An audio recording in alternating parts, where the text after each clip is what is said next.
Business करेंगे एवं सेमानकर मानदंड बढ़िबो सेतिबे सबुबले माननीय मुख्यमंत्री नवीन पट्टनायक चेष्टा करछन्ती एवं सेमानंकु दुबई मध्ये आपण माने समस्त जानिथिबे सेमानक भितरु सिलेक्शन करिके सेमानक प्रतिनिधि मानक दुबई मध्ये पठैछन्ती। किंतु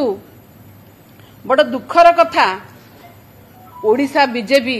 सबुबले ओडिशा विरोधी ओडिशा महिला विरोधी खास करी मु एठी जनक ना नेबी जे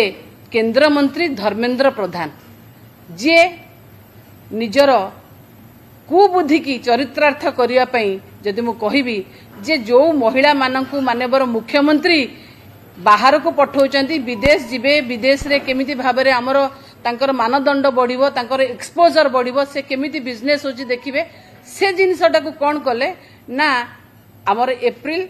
2024 रे जो गोटे प्रतिनिधि दल दुबई जिबार थिला महिला प्रतिनिधि मंडली जो एसएचजी माँ माने तांकू केमिति से न जाय पारिबे से कुचक्रांत रे से कुचक्रांत करिथिले कोन ना 2024 मार्च 27 तारिख रे ईसीआई का पाखरे गोटे पिटिशन देइचंती जो पिटिशन द्वारा हमर 2024 रो जो माँ मानकर दुबई गस्त बातिल हो जाइए।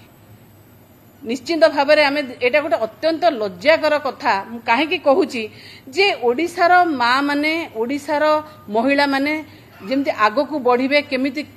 भलरे ओडिशा आग को बढ़िबो ओडिशार माँ माने अंतर्जातीय स्तर रे केमिति आग को बढ़े आउ जो एसएचजी माने अछंदी महिला माने अछंदी से माने ट्रेनिंग नहीं आसी ट्रेनिंग देला परे से माने एसएमई रे परिवर्तन हेबे से माने को भली भागर आग को बढ़े से कथा चाहि नांती।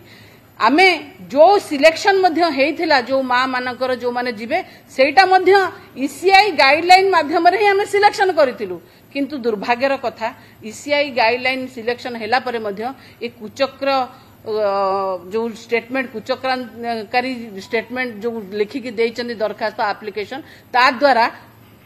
आमर महिला माने आज बाहर को प्रतिनिधि दल मंडली आज बाहर को दुबई जाय पारते दुबई जीवा तांकर बंद होईची। गोटे देखिबा कथा जे जो जे निजे गोटे कैंडिडेट हेचंती संबलपुर लोकसभा प्रार्थी हिसाब रे संबलपुर आमे समस्त जानिचे जे संबलपुर रे मध्य महिला एसएचजी माने अछंती ओडिसा कोण कोण रे अछंती संबलपुर महिला एसएचजी मानकर मध्य से दुबई जीवा बंद कर देले ओडिसा रे मध्य जो माने प्रतिनिधि माने सिलेक्शन हेतिले तांकर मध्य आज जीवा बंद हे गला। आमे समस्त जो माने जानिचे जे आज किछि न है कि ओडिसार प्रतिनिधित्व न करिके मध्य जेतेबेले गोटे एसएचजी महिलांकर जीवा को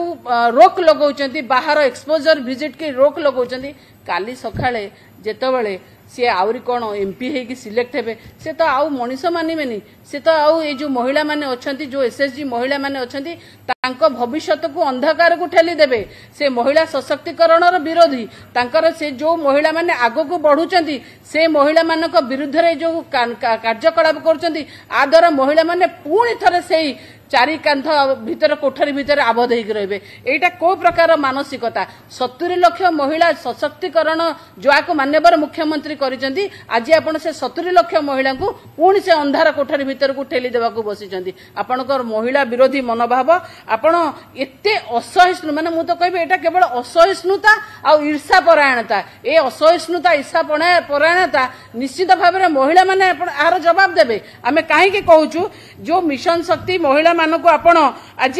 बंद कले जीवा पई आज मिशन शक्ति महिला मानको दुबई जीवा को बंद कले काली आपण जितिला परे मिशन शक्ति की बंद मध्य कर देबे। मिशन शक्ति रे जो महिला सशक्तिकरण होइचे 70 लाख महिला से मानकर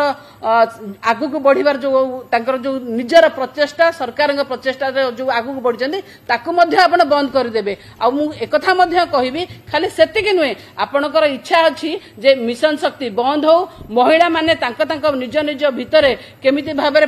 तांको भितर फाट सृष्टि करबा हो एवं तांकु घर भितर आबद्ध करी रखिबा हो ए जो कुचक्रांत आपण करूचंदी ना ए कुचक्रांत रे आपण केबे सफल हेबेनी आपण निजे प्रार्थी हेचंदी। आज मु मध्य कहबी कोटी कोटी ओडिसा कोटी कोटी महिला माने जो माने मिशन शक्ति माध्यम रे आज आगो को बढ़ुथिले आपण जतबेले से कोटी कोटी महिलांकर प्रगति रे आपण रोक लगाउचंदी से महिला माने खास करी मु कहबी पुणी थे कहबी खास करी कहबी संबलपुर देवगढ़ अनुगुल ढेंकानाल महिला माने आपनको जो आपण ए जो काम करूछंती आपनको से उचित जवाब देबे आपण जो तांकु रोक लगेइछंती सी आपनको आपण एटी महिला विरोधी महिलार विकास विरोधी महिला सशक्तिकरण विरोधी आपण कोठी ना कोठी आपणकर जो ईर्षा परायणता आपणकर जो कुचक्रांत आपण संसद भवन एवं सीधा सड़क तथ्य रखिंट ना केंद्र मंत्री धर्मेंद्र प्रधान जमी भाव में महिला एसएचजी ग्रुप महिला मानकर बाहर को जावा कि विदेश गस्त को बंद करने पिटिशन दायर करते केंद्र मंत्री ताकू विरोध कर बर्तमान सुलता देव और सीधा सड़क महिला विरोधी बोली अभिहित कर केंद्र मंत्री को।